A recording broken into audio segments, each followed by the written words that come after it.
Silahkan, ada yang masuk. Telepon khusus dari luar ya, bukan luar di sini. Yang tentu telepon, assalamualaikum, masya Allah. Dari mana Ustaz? Ini dari luar masjid? Oh, nggak usah ini.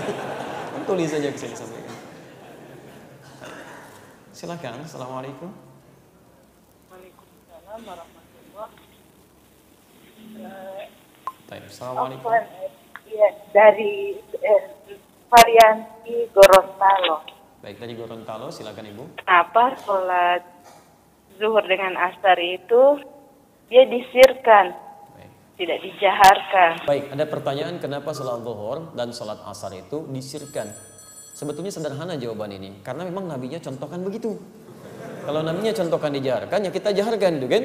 Jadi karena nabinya mencontohkan disirkan, tidak dikeraskan suaranya. Ingat, sir itu artinya sir. Dari kata asir, jamannya asrar. Asal katanya sebetulnya bukan pelan, asal katanya rahasia. Asal katanya rahasia itu kan nggak boleh sampai pada orang kan. Anda simpan, sekalipun Anda ungkapkan, orang lain jangan dengar. Ucapkan sesuai dengan bahasa diri Anda saja, supaya diri Anda yang dengar, orang lain tidak. Makanya diambil kalimat ini dalam bacaan salat zuhur dengan asar dengan kalimat sir di sini dengan makna pelan. Maksud pelan di sini, samping pun jangan sampai bisa dengar. Kita aja cukup yang bacakan. Jadi kalau antum bacakan salatnya sir tapi kedengaran orang, itu bukan sir namanya. Salat zuhur misalnya, mic-nya ada. Bismillahirrahmanirrahim. Alhamdulillahirrahmanirrahim. Ar-Rahmanirrahim. Sampai ke belakang kedengaran, itu bukan sir. Itu bukan sir, itu sudah jahar namanya. Di setiap kalimat yang terdengar itu jahar. Termasuk mohon maaf ya, ini pun masalah yang sering muncul nih. Teman-teman ada yang membacakan bismillah di sholat jahar, pengen bismillahnya disirkan. Kalau bismillah disirkan gak usah kedengaran sama jamaah. Kadang-kadang ada sebagian yang ingin menampakkan pada orang, ini sebetulnya saya bukan dijaharkan, disirkan supaya orang tahu saya sirkan. Ke mic didekatkan. Ya kedengaran sampai belakang. Bismillahirrahmanirrahim. Alhamdulillahirabbil alamin. Itu bukan sir namanya, itu jahar. Kenapa nggak sekalian Anda kerasan aja? Jadi kalau sir cukup Anda yang dengar. Alhamdulillahirabbil alamin. Itu baru sir namanya.